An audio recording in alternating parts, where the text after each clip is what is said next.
First up on the agenda is Pad McCracken, and Pad, you should be able to share your screen if you want to give it a try. Thanks, Dylan, and good morning, everybody.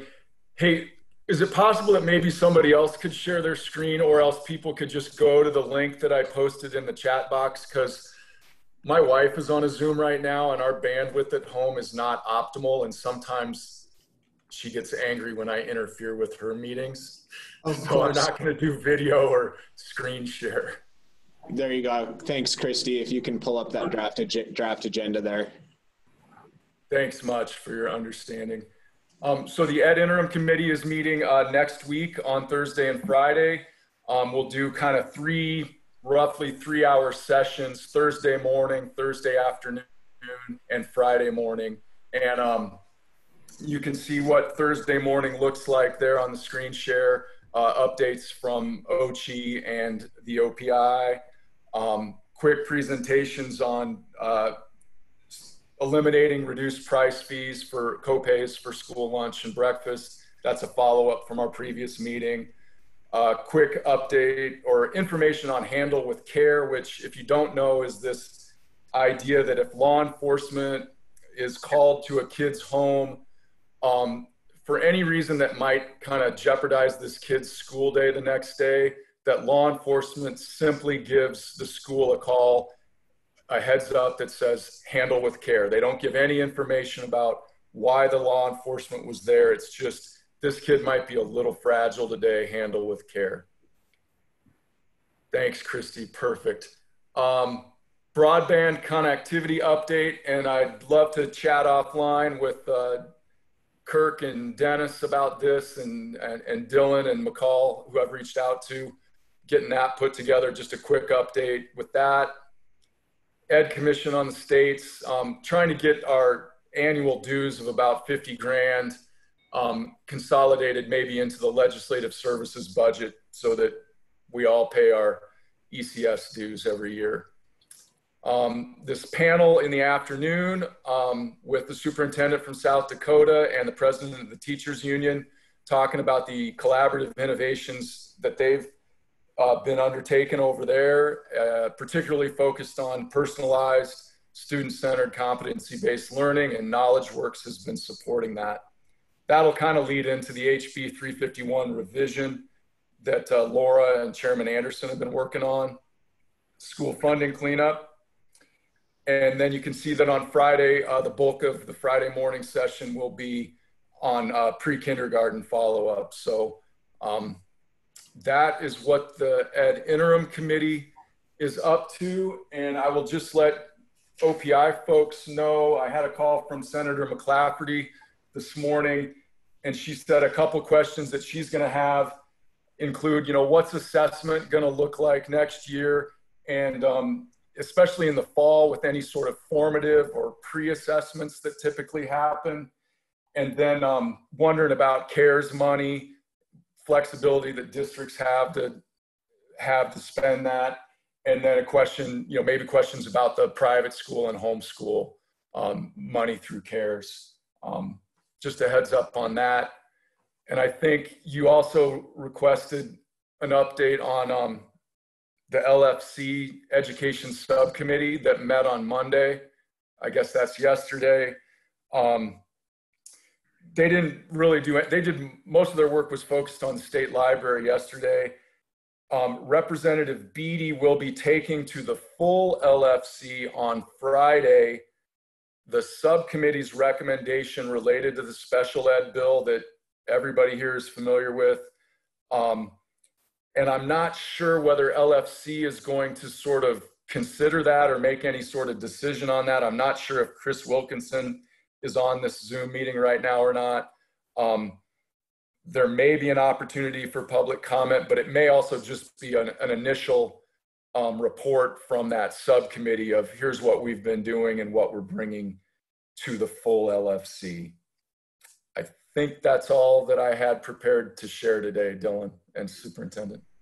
Thanks, Pat. Appreciate that update. And just so Kirk, Dennis, and McCall know, Pat and I chatted a little bit yesterday, and we think it'd be valuable to have Alyssa or Ellen from Education Superhighway, kind of walk through some of the documents they've put together. Of course, any one of us are able to walk through those documents, but Ed Superhighway are the experts. So Pat, did you invite them yet? I have not reached out to them. Maybe we can continue that email thread later today and just get squared away. And I appreciate all your help with that. Okay, great. Thank you. And Pat, this is Elsie. Just to add to that, I would probably have our expert, Paul Taylor. I'm sure he shared the documents of the budget of what there is remaining in that, and where the dollars were spent. But that might be very important to this conversation as well. You bet. Are there any questions or comments for Pat or on the agenda here? Thanks, Dennis.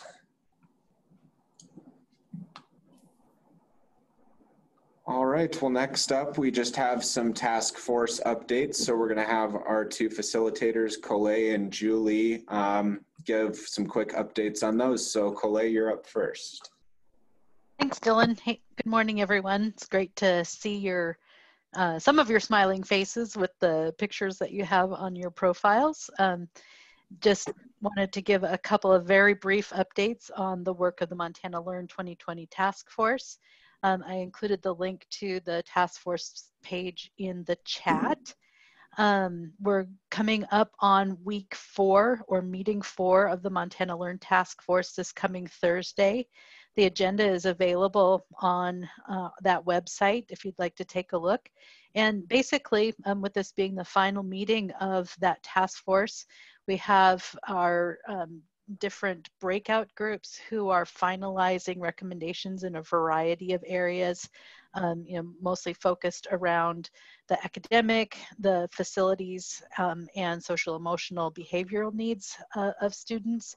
And again, those groups continue to look at recommendations that they're crafting around different school sizes and topics that sort into those 3 general categories. So we're looking forward to working with this really dedicated group of about 52 people on Thursday and compiling and moving their recommendations into a usable format that then can be shared with the additional groups that are around the state, including all of you who are our partners on this call today. So just a brief general description of where we are in our process, and again, wrapping up on Thursday with our final and 4th meeting of the Montana Learn Task Force. And I'm happy to answer any questions, but that's pretty much all I've got. Colette, can you talk about the 3 areas that the task force is narrowed down to? Sure. I'll just pull up my notes here. So we have breakout groups in academic programming, and within that there are 2 separate breakout groups that are talking about teaching and learning, curriculum, what curriculum might look like in blended online and remote learning environments. They're talking a lot about how do we assess and have guidance around establishing that baseline of where kids are when we're going back into school next year. So those are some of the specific pieces that are being actually written by that academic programming group. That second group, again, is physical and structural environment. So there are recommendations coming out of that group specific to technology needs, infrastructure, and that's very much from the lens of what do students need, what do parents need, what do teachers need, and what do school administrators need in terms of technology in particular, but then also what are the implications for social distancing within buildings and safety, sanitizing, and those sorts of issues. The third group is the social, emotional, and behavioral group. And so we had a really great presence with our 4 student representatives talking about the need to, build community and think of really creative ways to continue the relationship building that's so critical to reaching out and having students engaged so that they are ready and able to engage in the academic program. So that's one of the, I think, the really strong aspects of this particular task force is that we have empowered students who are part of this group and have really given the individual breakout groups that they're spread out into some pause for thought from that student perspective. And so we're really grateful to have that level of engagement with our students who are part of this group. So with that, was that helpful, Dylan? Thank you, Colette. Yeah, that was great. Yeah. Are there any questions or comments for Colette? Before I turn it over to Julie, I just want to add the Montana Safety Advisory Committee is going to meet a couple times this month to look at that document that was put out in April, I believe, on safely delivering educational and nutritional materials, and hopefully updating and expanding that. So the School Safety Advisory Committee is going to take a really hard look at building health and safety this month as well. So with that, Julie on the Flex Task Force. Thank you.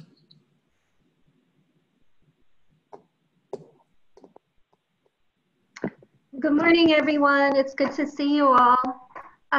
Just a quick update, like Colette has posted in the chat box, the website does contain all of the materials for the Flex 2020 Task Force group as well. So you can go there to see all of the materials and agendas and recordings and minutes, meetings are provided there. We will be completing tomorrow on Wednesday our final and third session for the Flex group. And the purpose of that group is, like Colette had said, is to kind of really make final recommendations on flexibilities. And so the group will be working through what their recommended action steps are as to how their flexibilities could come to life. And so they'll be working on that, building consensus and kind of putting together their final recommendations regarding flexibilities to the superintendent for her consideration and response. So that's really where the group is. We have 5 different working groups, kind of similar to how the Learn Task Force is. And our 5 different working groups are strengthening existing policy flexibilities. We have fostering and supporting local innovation. We have a group on leveraging federal flexibilities and responsibilities. We have a group on maximizing the flexibilities in the assessment, accountability, and report card. And the final group that we have is for progress and impact of state graduation credit, funding, licensure, and accreditation policies. So those are the 5 groups that are working together, and we look forward to passing along the final recommendations to the superintendent. Happy to answer any questions that you might have, but that's kind of where we're at in the process. Thanks, Julie. Any questions or comments on the Flex Task Force? All right, well, that was all we had on the agenda. Superintendent, is there anything else? I think, we've been all working very hard. We have people that are starting to come back into the agency, but we still have a no travel policy into play. Of course, looking at safety of our employees here, as I'm sure that everyone is, from the Capitol to all the associations as well. So if I do know that we have the Board of Public Ed, Pete, do you have anything that you'd like to add?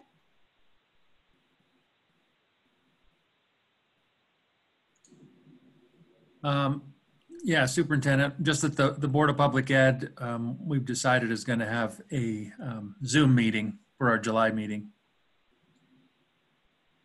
Thanks, Pete. Yep, we're all prepared and ready to go forward with that. Anyone else would like to add to this? Marco, Dr. Miller, Dianne, anyone from School Boards Association? McCall, Dan, anyone would like to share? Nothing from MQEC. Thank you for the opportunity, though. Dylan, this is McCall. I do want to let you all know that we anticipate that we'll be able to release kind of the final allocations for the gear fund this week. Probably won't be till the later half of the week, but I'll be sure to share that with all of you. Thank you. That's great. Angela, not to put you on the spot, but do you want to just let folks know that the university system guidance is out and maybe share where they could find that? Absolutely. Thank you, Dylan. Thank you, Madam Superintendent. We do have the report by the Montana University System Healthy Fall Task Force 2020, the planning guidelines. I think you'll find that document not only on our website, but on each of our campus websites. And our website is mus.edu. And I think what you'll find there are really clear Put it on ours. essential items and considerations for our campuses as they seek to open up for students across the state. Thanks, Angela. That's really helpful. And I know our task forces have looked at that as well. So with that, is there anything else for the good of the order? We are having a call with our county soups.